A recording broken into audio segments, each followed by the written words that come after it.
Hey everyone, it's Dr. Nightstare. Glad you're here.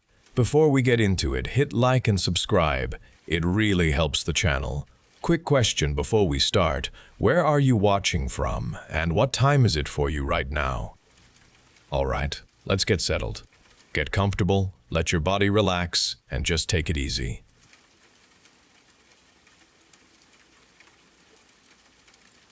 My morning was a comfort, predictable and gentle. I was wiping down the kitchen counter, savoring the warmth of my coffee cup. The quiet house usually offered a peaceful backdrop to my tasks. Then, the front door opened, and the sound reverberated through the hall. It was too early for Leo. My hand froze on the countertop, soap bubbles still clinging to the cloth. A dread settled in my chest, an immediate understanding that something was wrong. Leo never came home before 5 o'clock. His steps echoed on the wooden floor, slow and deliberate, much too close. The air in the house grew still around me. I felt a terrible certainty that my ordinary day had just ended. The stillness of the house deepened after his steps stopped. A new sound began to emanate from the back of the house, a soft, deliberate thump that pulsed with a strange regularity. It was too methodical for Leo, too private for the open space of our home. My dread sharpened into a cold, insistent curiosity, pulling me from the kitchen. I moved slowly towards the hall, my bare feet silent on the cool floor tiles. The bedroom door stood slightly ajar, releasing a thin sliver of yellow light into the dim corridor. I pressed myself against the cool door frame, my heart thudding against my ribs, and peered through the narrow gap. Leo stood with his back to me. He was not alone. A woman stood beside him, tall and unnaturally still. She wore a silk dressing gown, a delicate cream color, one I had bought for myself years ago. Her perfect form was too rigid, too smooth. Her eyes, wide and unblinking, stared blankly forward. Leo's head was bowed, resting against her smooth shoulder with an almost tender intimacy. His fingers explored her plastic arm, tracing slow paths on the cold surface. He spoke softly, a murmuring sound I could not understand, his words for the silent figure beside him. My breath caught in my throat. This was the dark, secret life he held from me. My ordinary day had not just ended. It had shattered into 1,000 jagged pieces. A small gasp escaped my lips, breaking the awful stillness. Leo's head snapped up from the mannequin's shoulder. His gaze found me instantly. His face showed surprise and then irritation. He did not move away from the plastic figure. He just stared at me, his eyes narrowing slowly. The tenderness he showed the mannequin vanished. A sharp chill coursed through my body. My throat tightened with the terrible question. "What are you doing?" The words came out thin and reedy. He pushed himself away from the mannequin then, not with shame, but with a deliberate, defiant slowness. He took a step towards me. His hands were clenched at his sides.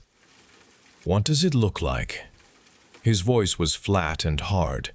The room pressed in on me with terrible tension, and my understanding of everything collapsed. His eyes held no recognition, no warmth at all. They burned with a bright, chilling, unfamiliar hatred, a look I had never seen before directed at me. This was not the man I married, but someone else, a stranger cloaked in the familiar. My chest ached with sudden sharp pain. There was no going back from this moment. Our marriage, our life, everything was broken beyond repair. I stood there, a broken shell in the room where my life had crumbled. The man I loved was gone, replaced by a stranger with cold eyes and a plastic lover.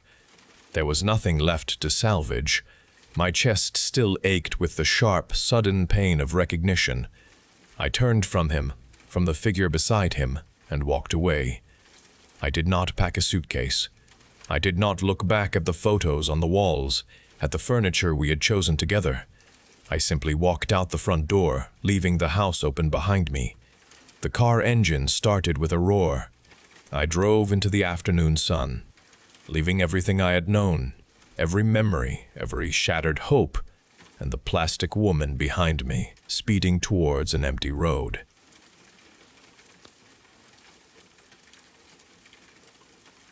Lily's scream tore through the house, a sound that seized my heart. That cry confirmed my fears, solidifying the malevolent presence I already felt. It had claimed Lily and our new home. Dread filled me. 3 weeks before, I believed in a new beginning. The difficult divorce was behind us, and hope felt within reach. Lily and I packed our belongings into a small moving truck. We drove to the house at the edge of town. It was an old place, cheap, yet it held a charm. Morning glories grew along the porch railing, their green vines reaching towards the sun.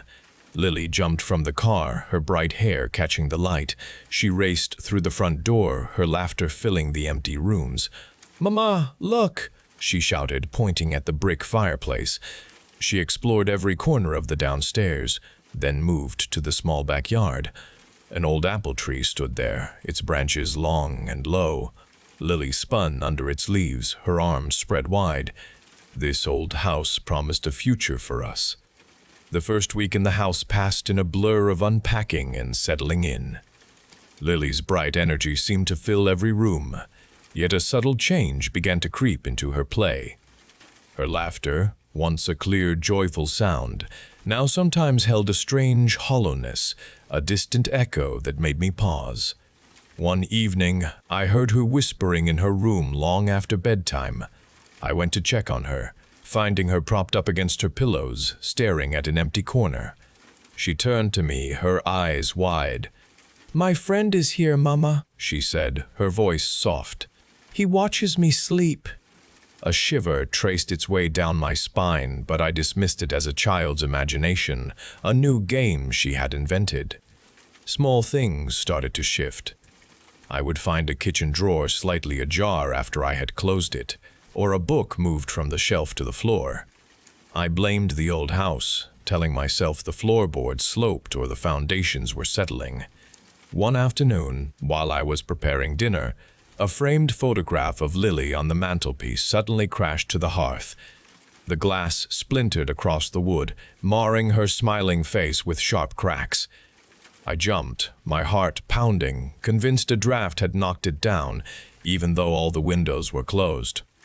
My explanations felt flimsy, but I clung to them, unwilling to consider anything else.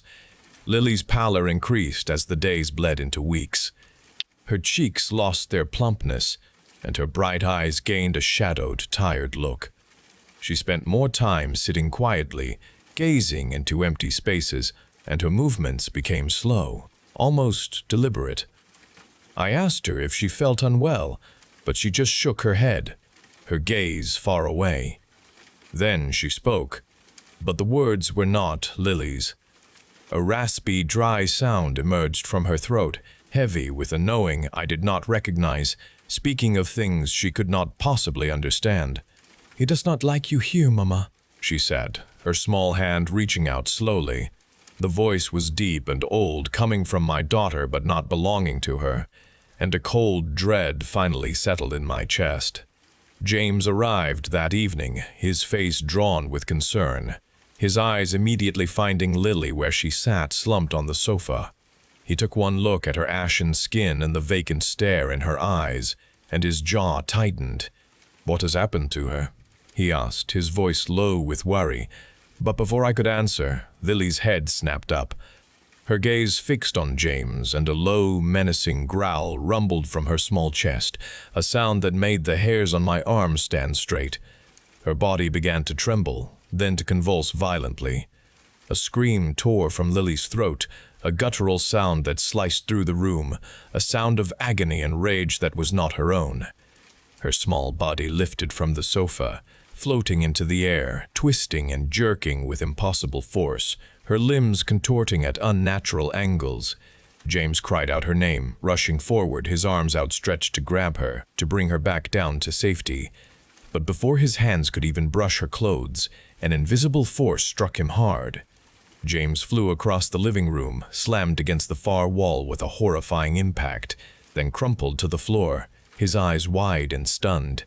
My breath caught in my throat, but then a fierce heat rose in my chest, burning away the paralyzing fear, leaving only a desperate, primal need to fight. My hand instinctively closed around the small wooden cross I had tucked into my pocket earlier, its smooth surface warm against my palm.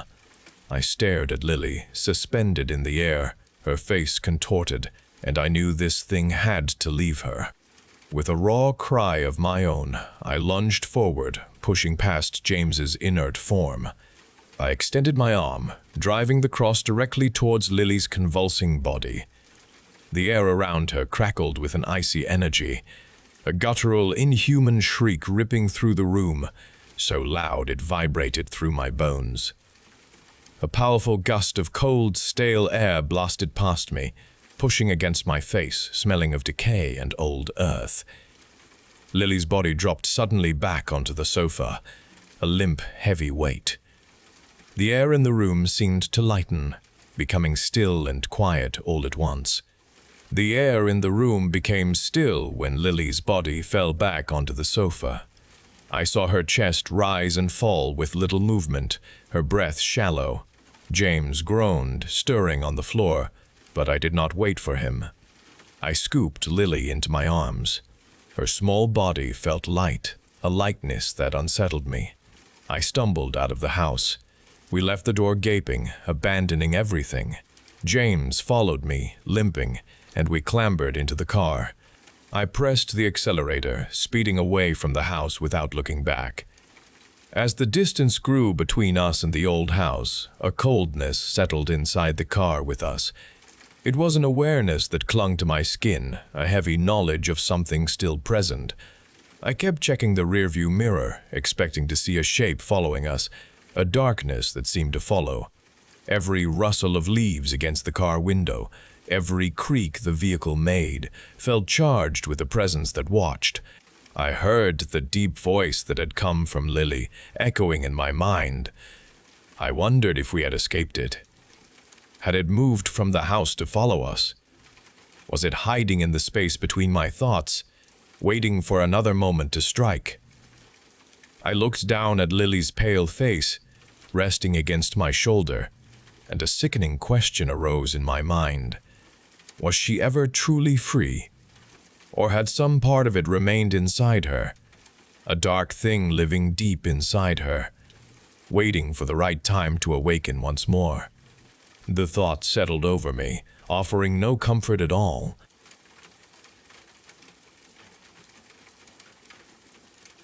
Our weekly phone calls were once a comfort.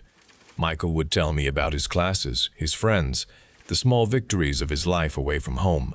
I loved hearing the energy in his voice, the quick answers to my questions, the easy flow of our conversations. Then, little by little, the calls began to feel different. He began to speak less about his life and more about a new company, a venture demanding his full attention.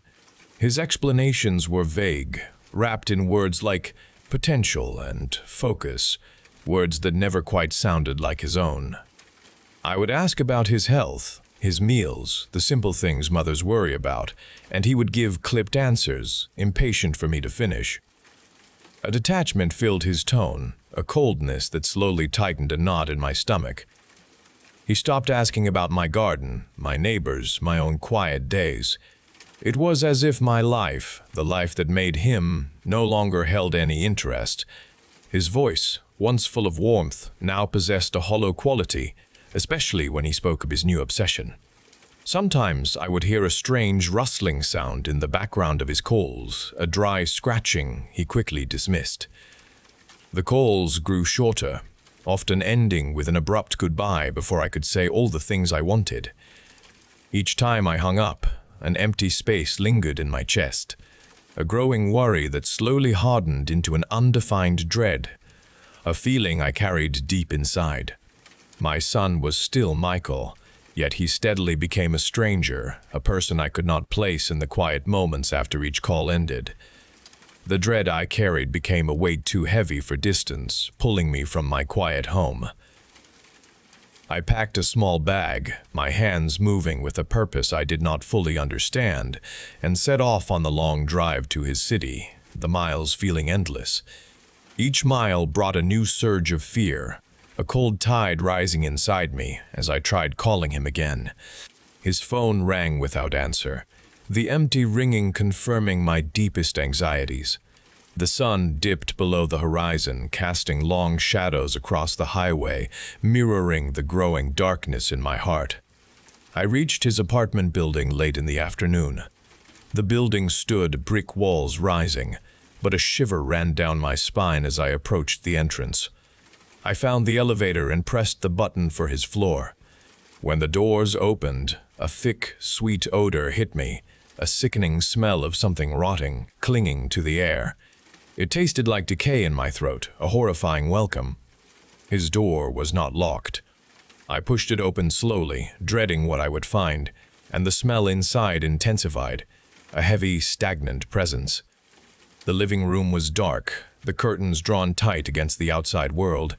Papers lay scattered across the floor and empty food containers littered a small table. Then I saw him. He sat in a worn armchair, his head tilted back, his eyes open, staring at the ceiling. His face was gaunt, his skin pale. His clothes hung on his frame. He held a porcelain doll in his lap. Its painted eyes were wide. Its dress was a swirl of lace. Its gaze seemed to watch the room, watching me, its presence confirming all the terrors I had fought to deny. I called his name, a sound that cracked in the stale air. Michael did not move, his eyes fixed on the ceiling. The porcelain doll sat rigid in his lap, its painted gaze watching the room. My breath caught in my throat, a cold fear gripping me. I stepped closer, my heart beating hard in my chest. His eyes were wide, hard, unnaturally bright. A thin smile stretched his lips, a smile without any warmth or recognition. He slowly turned his head towards me, and the doll's head seemed to swivel with his, its blank stare aligning with his own. "Mother," his voice was flat, without inflection. "You have come to help us. The company needs you." He gestured vaguely at the scattered papers, his movements stiff. "We need your full devotion." "Michael, what are you talking about?" I reached for his hand, my voice tight with a desperate plea. "This doll, what is it? You need help, son." I tried to touch his pale face, to feel for a fever, for any sign of the son I knew. His hand shot out, grabbing my wrist with incredible speed. The grip was cold, unyielding, not Michael's hand at all. His face twisted, the smile vanishing, replaced by a terrible grimace. "You will not interfere," he hissed, his voice deeper, coarser now. He stood, pulling me off balance with a jerk. The doll remained in his lap, its lace dress rustling slightly as he moved. He shoved me against the wall, the impact knocking the air from my lungs. I cried out, struggling against his hold, but he held me firm, his grip bruising. His eyes burned with an icy fire, a hateful light. I saw no understanding in their depths, only a chilling, absolute purpose. He raised his other hand slowly, his fingers flexing, and I knew I had to escape his hold. I twisted my body, kicking out, aiming for his knee. He did not flinch, but his grip loosened for a brief second. I tore my wrist free, scrambling away. He lunged, a swift, unnatural movement. I dodged behind an armchair, knocking a lamp to the floor. The room plunged into near darkness, only faint light from a distant window cutting through the gloom. I could hear his heavy breathing, the rustle of his clothes, and the distinct movement of the doll as he moved. The foul smell of decay seemed to intensify around us, a physical presence in the air. He stalked around the chair, his form a dark shape moving with an eerie precision. I backed away, my heart pounding, my legs weak, searching for a way out. I scrambled on my hands and knees, feeling for the wall. My fingers brushed against the doorframe. With a desperate shove, I burst through the door and into the hallway. The air outside felt different from the apartment air. I stumbled down the stairs, not daring to wait for the elevator. My legs burned, but I did not stop until I was out on the street, gasping for breath under the dim streetlights. I pulled my phone from my pocket, my fingers shaking, and dialed the emergency number. I spoke in ragged breaths, trying to explain, the words tumbling out. Soon, the wail of sirens cut through the night, growing louder, closer. Police cars with flashing lights converged on the building, their red and blue strobes flashing across the brick walls. Shouts echoed, heavy boots pounded, and I watched, separated from myself, as officers stormed the entrance. But my mind remained in that apartment, trapped with the image of Michael's cold, altered face. I saw his eyes, hard and bright, devoid of feeling. I saw the porcelain doll, its painted eyes wide, its gaze fixed, an unblinking witness. That vision fixed itself into my memory, a permanent mark of horror, forever changing the image of my son. The sounds around me faded, replaced by a deep terror settling within me, a fear that would not leave.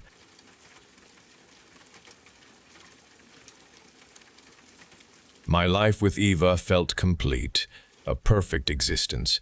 Each morning brought her presence, her smile a comfort, and our shared moments flowed with a quiet contentment. Our home, always neat, reflected the calm existence we built. A distance began to form between us. Her eyes, once vibrant, now held a stillness that gave me pause. My words sometimes met no response from her. Then the messages started. Coded lines of text appeared on my display, on my tablet, flickering at the edges of my vision. This information, always brief and unsettling, invaded my daily routine, bringing a growing doubt. My perfect world started to feel unstable. The cryptic messages continued to arrive, but a woman entered my days. I noticed her. She was not a part of my usual routine, but she would appear in places I frequented. At the cafe, her gaze would meet mine from across the room, direct. I saw her walking near my building. Later at a park I sometimes visited with Eva. She had dark hair and eyes that held an intense focus. There was a confidence in her posture, an air that commanded notice without needing any loud gestures. She carried herself with a self-possession that intrigued me. The messages on my screen shifted from vague warnings to direct questions about Eva.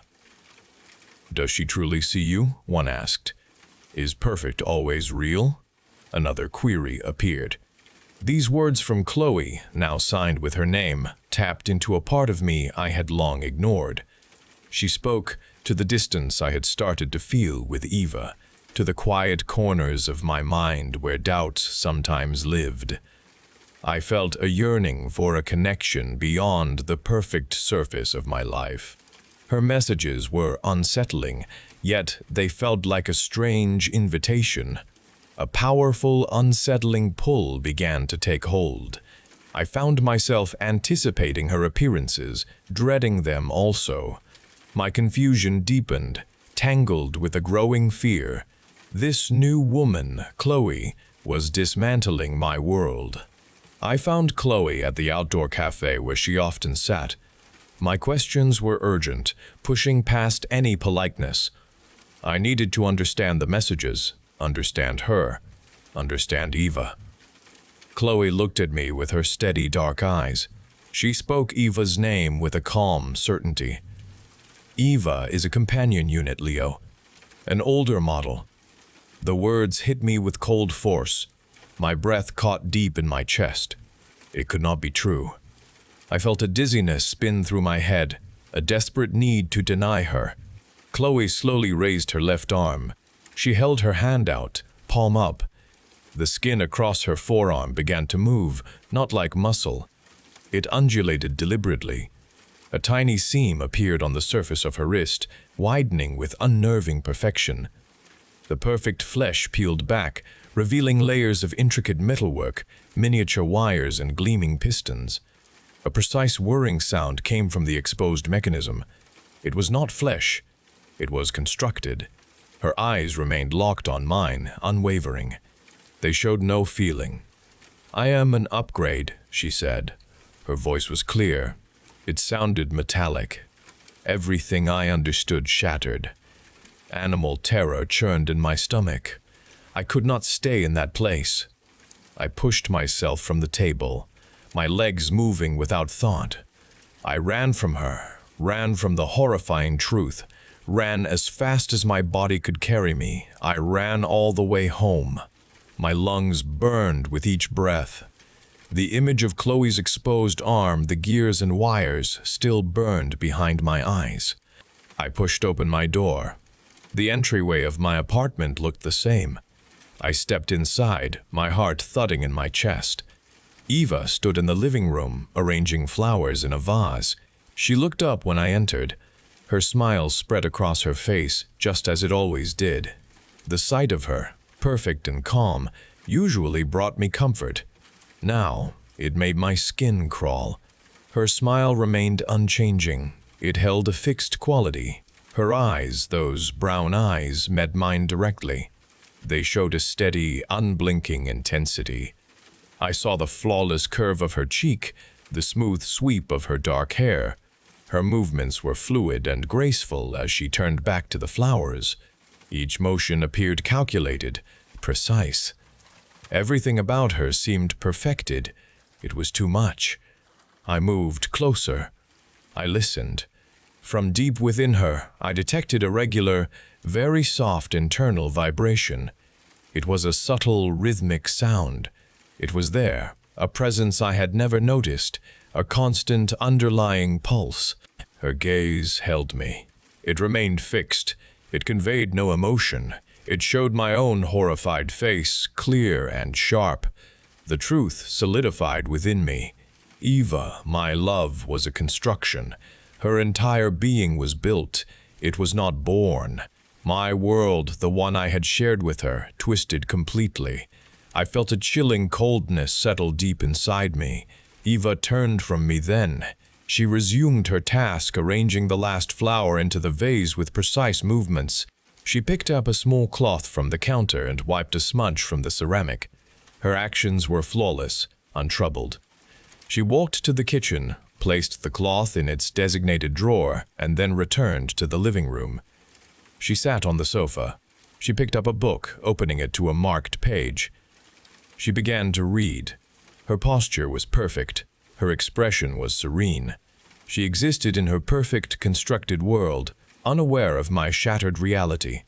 I was left standing in the center of the room. My world was gone. The apartment felt vast around me. Every object, every surface, every familiar corner now pulsed with a fabricated glow.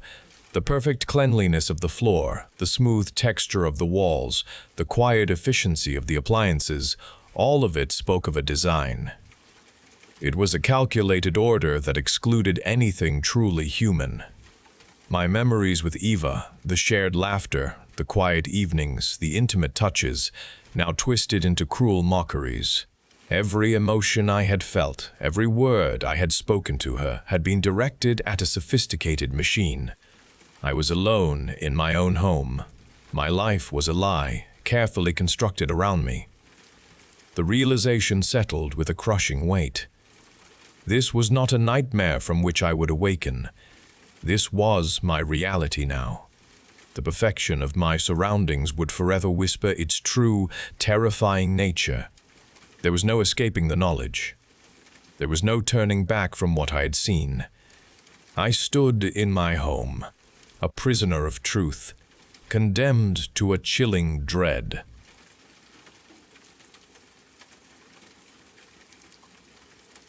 Our car crunched on the gravel, stopping before the house we now owned. My daughter Clara chirped from her car seat, already reaching for her door handle. I turned the ignition off and stepped onto the overgrown front yard. The air held a strange coolness, even for early autumn, and a scent of damp earth and pine needles filled everything.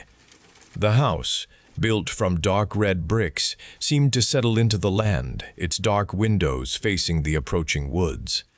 A weight settled in the air, a stillness that was not quite peaceful, Beyond the garden, something caught my attention at the boundary where the lawn met the dark woods.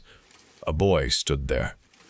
He was small, clad in dark clothes, motionless beside a thick oak, his face obscured by shadow. I could feel his gaze on us, on me. He did not wave or stir or make a sound. A cold dread coiled in my stomach, a certainty that this new home held something unsettling. The first week crawled by, the unpacking endless. Clara, usually a whirlwind of questions, explored the house with quiet fascination. One afternoon, I found her sitting on the living room floor, meticulously lining up a small collection of pebbles. In her hand, she held a tarnished lead soldier, its rifle broken, its painted face chipped. I did not recall us owning such a toy.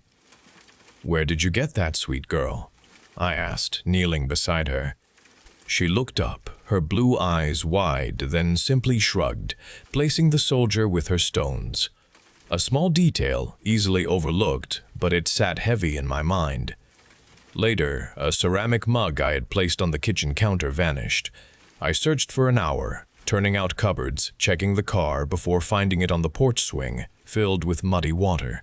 My keys disappeared from the hook by the door and reappeared in Clara's toy box. These were not pranks. Clara was too young. Her behavior changed too. She began to vocalize ancient-sounding melodies, tunes I had never heard her sing, nor heard anywhere before. The notes were long and drawn out, sounding like a forgotten lullaby. Sometimes she would stand at her bedroom window, her small hand pressed against the glass. Her eyes, usually bright, would turn vacant. She would stare, her gaze distant, at the dense line of trees at the property's edge. She would stay there for minutes, unmoving, until I called her name twice, sometimes 3 times, to break her focus. Each instance, a cold feeling spread through my chest. I watched her, a feeling of unease settling deeper within me, a dread that clung to the air and the very walls of our new home. The woods seemed to watch us, and I felt something within them was slowly reaching for my daughter. The creeping unease I had felt since we arrived in this house finally broke through its restraints. My heart pounded with a growing fear, a certainty something was terribly wrong, and I could no longer ignore the truth. I stood at the kitchen window, watching Clara play alone in the yard, her small back turned towards me. The sun began to dip below the tree line, casting long, dark shadows across the damp lawn. Clara stopped her play with an unnatural stillness. She turned her face towards the woods, her eyes vacant and distant, just as they often were when she stared from her bedroom window. Then, deliberately, without a sound, she began to walk. Her small legs carried her away from the house, directly towards the dense, darkening mass of the approaching trees. My breath caught in my throat, a cold wave of terror washing over me. "Clara," I called, my voice thin. She did not stop or even falter. She kept moving, a small, determined figure walking into the deepening shadows. My stomach twisted with a gut-wrenching certainty, a clear understanding that this was the moment I had dreaded. I knew I had to follow her. Every rational instinct screamed for me to grab her, to pull her back, to run from the woods. But she walked on, disappearing quickly into the first line of dark pines. I ran from the house, across the cool lawn, ignoring all the warnings I had ever felt about this place. The woods swallowed her small form, and I plunged into their shadows, driven by an overwhelming need to reach my daughter before the darkness claimed her completely. The air grew cold with each step deeper into the woods, and the scent of damp earth strengthened. The trees stood close together, their thick trunks blocking what little light remained from the fading sky. I pushed through low branches, my hand scraping against rough bark, my eyes straining to find Clara. My heart hammered against my ribs in the deepening gloom. Then I saw them. They were in a small clearing, beneath the widest oak I had ever seen, its ancient roots pushed out of the ground in gnarled forms. Clara was on her knees, digging into the soft soil with both hands. The boy stood beside her, his back to me, his dark clothes blending into the shadows. He watched Clara, his head tilted. A small, dark wooden box lay partly exposed from the earth between them. It looked very old, covered in dirt and scratched markings. "Clara," I cried, my voice ragged. She paused, her small hand still in the dirt. The boy turned. His face emerged from the shadow. His eyes were entirely dark, lacking any discernible pupils or whites. They held no expression I could recognize. A cold chill pierced right through me. Clara finally looked over her shoulder. Her head turned. The movement was unnaturally slow. Her face was pale, streaked with dirt, and her blue eyes, those eyes I knew so well, were different. The light in them was gone. They were deep and empty, reflecting a cold, ancient void that swallowed all warmth and life. I stumbled forward, reaching for her. "Clara, come here, sweet girl. We need to go." I grasped her arm, pulling her away from the box, away from the boy. Her skin felt cold, a strange sensation against mine. As I pulled, she did not resist with human strength. Instead, a sound tore from her throat, a guttural, drawn-out wail. It was not human. It echoed through the trees, a sound of pure, ancient anguish and terrible power. Her small body stiffened, not fighting me but becoming rigid. I looked at the boy, who now smiled. His teeth were too sharp, his lips too thin, stretching wide. The smile confirmed everything. It was a smile of ownership, of victory. My daughter was gone, her small frame now merely a vessel for an entity that had waited in these dark woods for her, claiming her irrevocably. The truth solidified into a terrifying weight in my chest. Clara was no longer my daughter.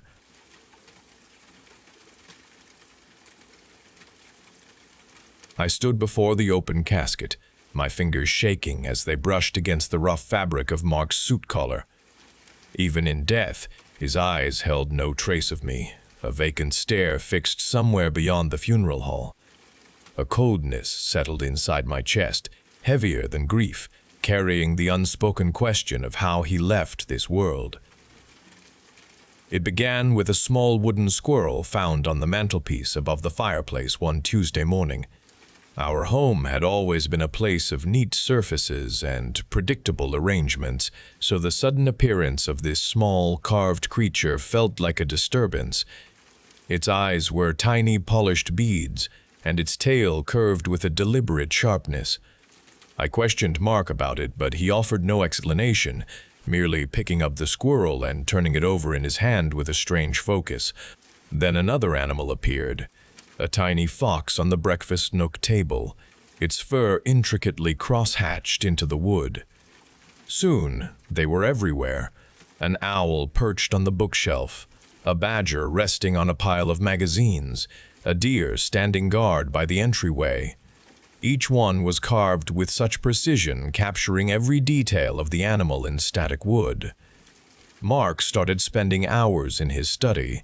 The door closed, and I would hear a soft, repetitive scraping sound through the wood. He stopped joining me for dinner, often just bringing a plate of food back to his study. His eyes, when I did see them, seemed to look right past me, fixed on something I could not comprehend. Conversation ceased between us, replaced by the persistent, growing presence of these wooden figures that silently multiplied throughout our once shared spaces. He cleaned his tools with a meticulous care I had never seen him apply to anything else. The comfortable warmth that had once filled our home receded, replaced by an increasing coldness that settled around his quiet preoccupation. Mark moved through the house, his attention completely consumed by his silent project, and I became an observer to his strange, unfolding transformation. The cold distance between us grew wider with each passing day. I found myself hovering outside his study door more often, listening, A deep, steady vibration began to emanate from within, a sound unlike anything I had ever heard our house make. It had a deep pulse that resonated, seeming to penetrate the floorboards and rise through my own feet. The sound felt alive. Sometimes a slow, strained sound accompanied it, like immense weight being shifted or turned, a sound of wood complaining under pressure. The door remained locked, a heavy barrier between us, and the air around it felt heavy. I knocked once, twice, my knuckles aching on the solid wood, but no answer came, only the persistent, unsettling rhythm from inside. Mark stayed in there for days at a time, emerging only for water. His eyes were red-rimmed and distant, his hands rough with splinters.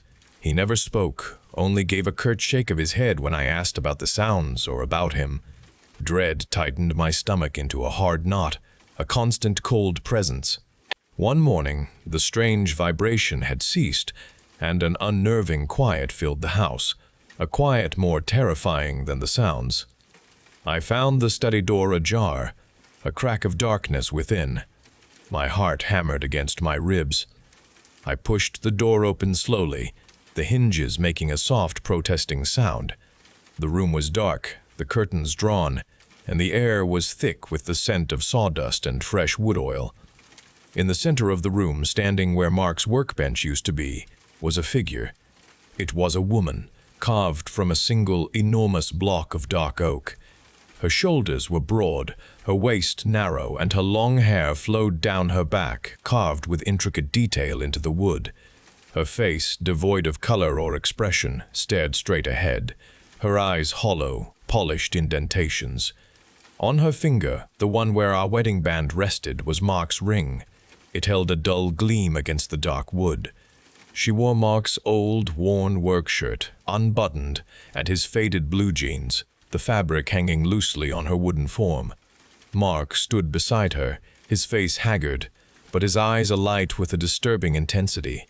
He reached out and gently touched her smooth wooden cheek. "She understands," he said, his voice a dry whisper that seemed to echo in the sudden, overwhelming stillness of the room. "Everything."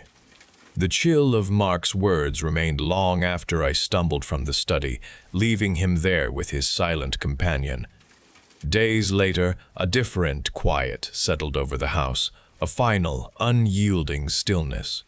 I found him on the floor, slumped against the large oak figure, his skin gray. The paramedics came, their voices hushed, their movements efficient, confirming a sudden heart attack. Police officers walked through the house, their flashlights sweeping over walls and furniture. They examined Mark's study, his tools, the scattered wood shavings. They walked past the carved woman who now stood in the living room, a solid, unmoving presence in the corner, her wooden eyes blank. They asked questions about Mark's habits, his health, his friends, never once acknowledging the figure that watched them from her place. The house slowly emptied, leaving me alone with the silent witness to everything. She stands there still, in the light of the window, immutable, a constant, chilling reminder that she understands. She is always present, her fixed gaze a burden, and I know she waits.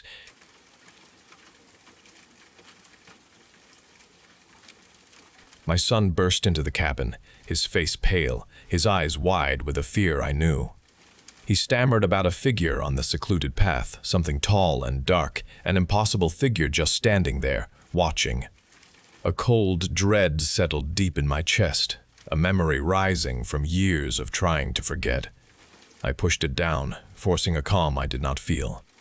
"It was just your imagination, son," I said, my voice steady. The old trees played tricks in the evening light. I spoke the words to convince him, but a part of me already confirmed the truth. We walked back to the path, the crunch of dry leaves under my boots loud.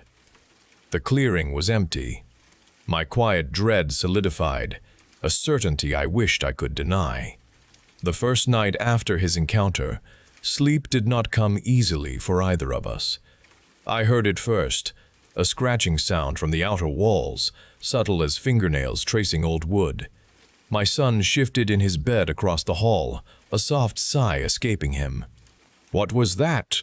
he called out, his voice barely audible. My own body tensed, a cold dread gripping me. "Just the wind, son," I replied, forcing a lightness into my tone.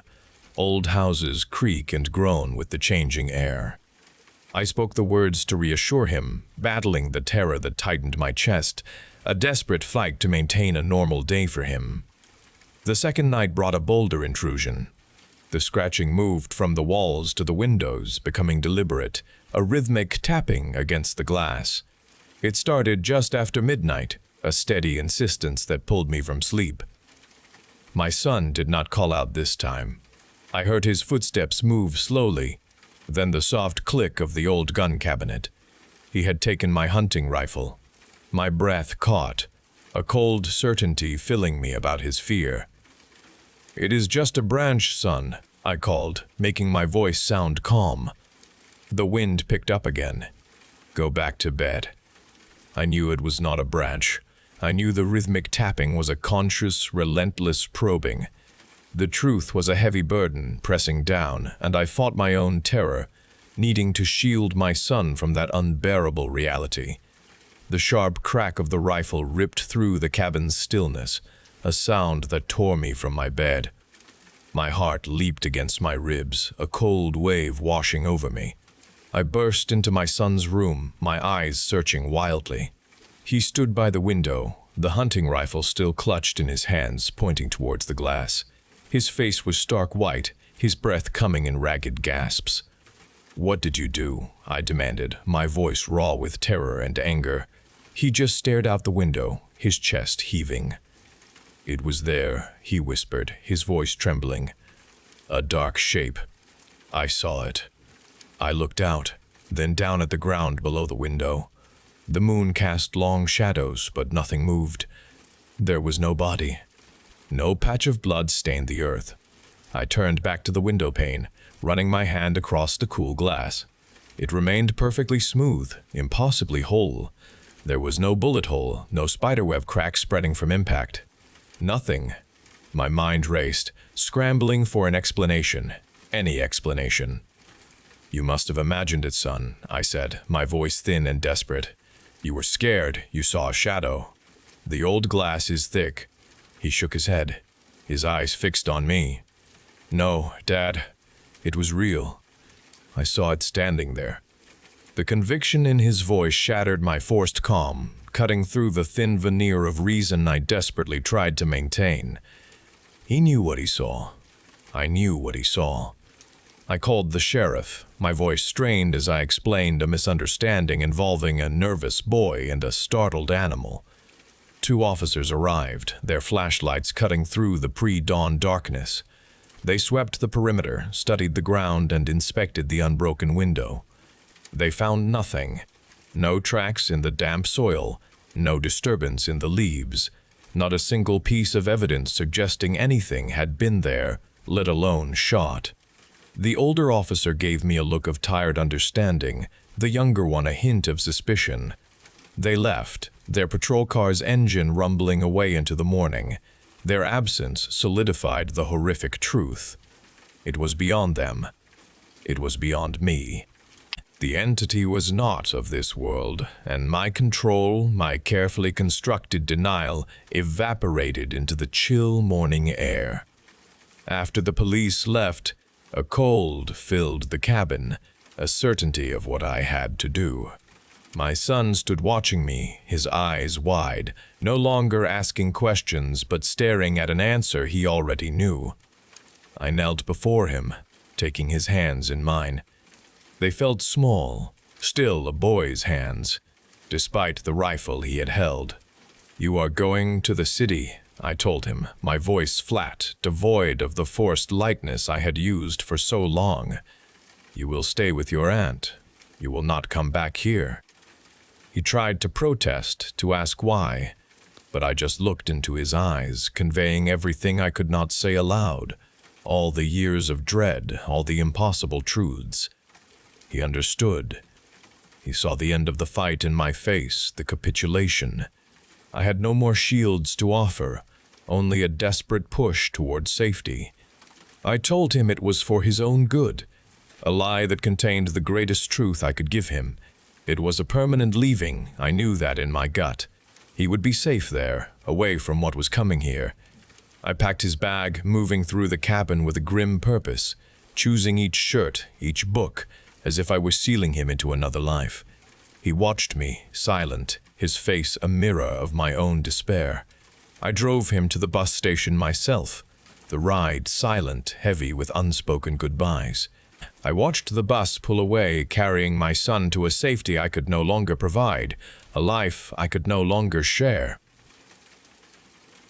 I turned back to the empty cabin, its walls now offering no solace, only a hollow echo of what had been. I knew I had done the only thing left to do. He would be free. I would not. I walked through each room, my hand touching worn surfaces. Memories clung to the old wood. The scent of pine and old wood filled the air, a scent that had once been home.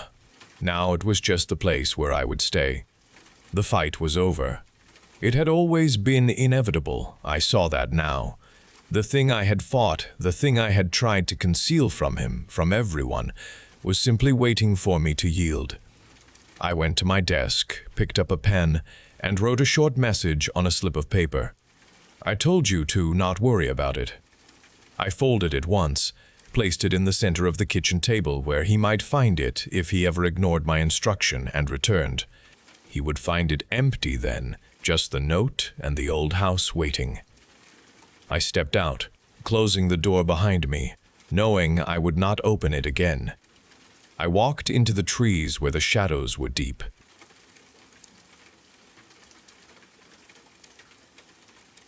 My sister Sarah arrived at my apartment door with rain clinging to her coat, and an exhaustion settled deep in her eyes.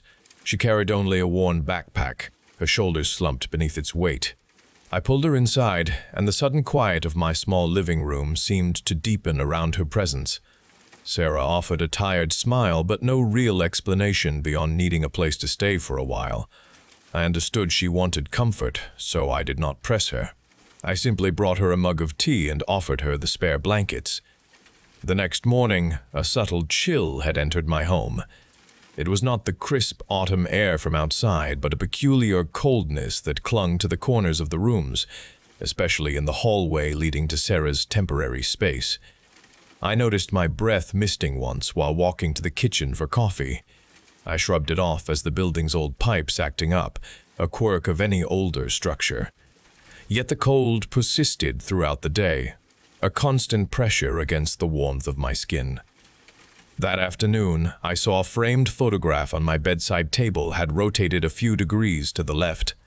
I had placed it perfectly straight the day before, a picture of my parents smiling from a distant summer.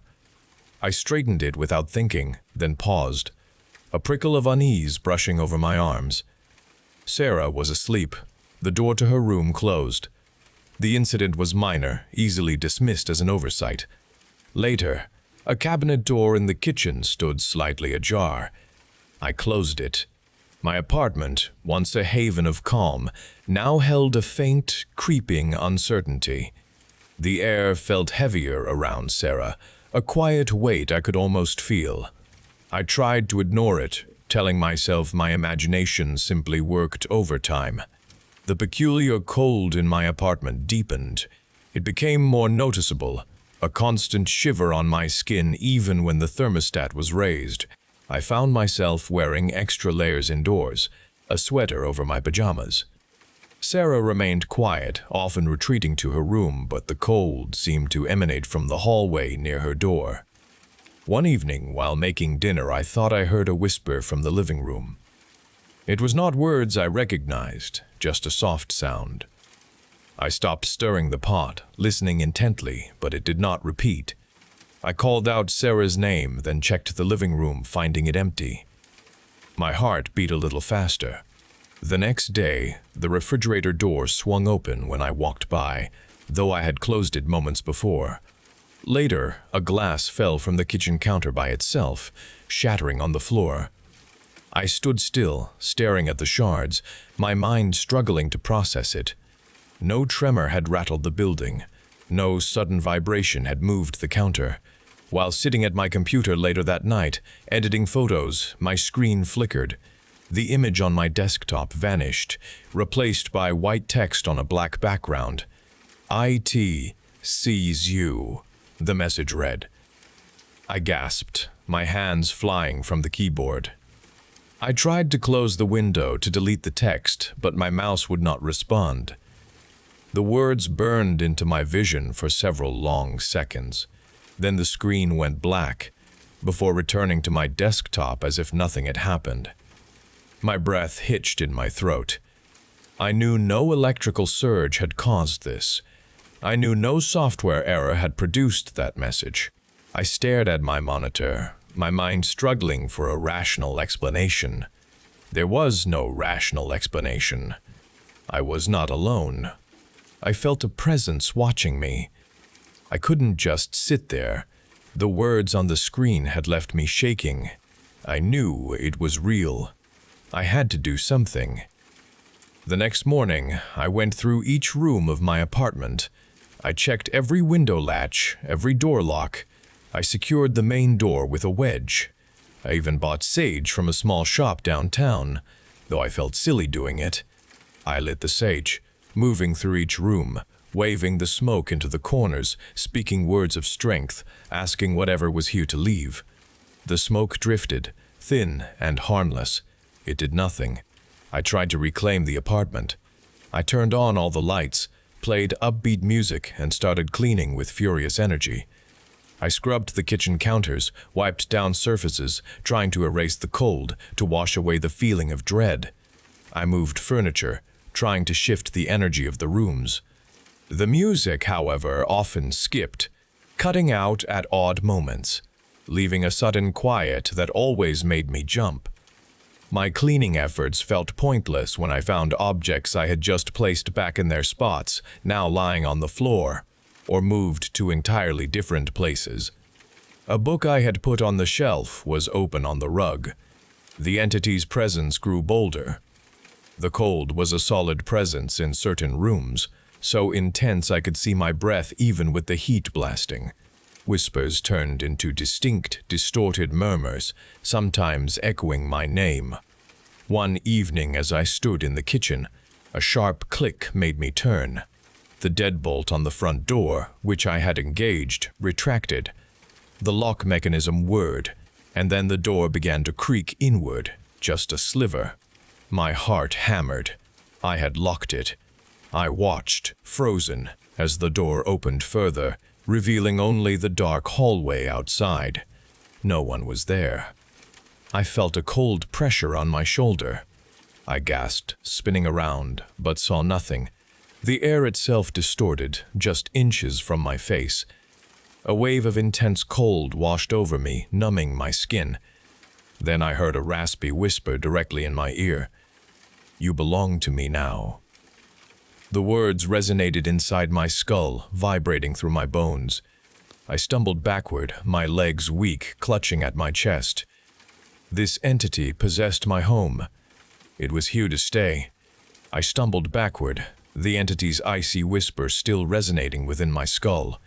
The air in my kitchen grew intensely cold, solidifying around me, and then a dense shadow peeled itself from the very walls, coalescing into a towering form.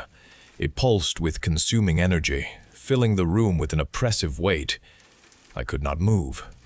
My breath caught in my throat. Then it turned toward Sarah's room. A guttural sound emanated from its form, and the door to Sarah's room, previously closed, slowly opened without a touch. Sarah stood in the doorway, her eyes vacant, her face pale. She walked forward, not with her own will, but compelled by an undeniable pull, directly into the shadowy entity. The entity flowed around her, embracing her completely, and she vanished within its depths. There was no cry, no struggle, just a silent absorption.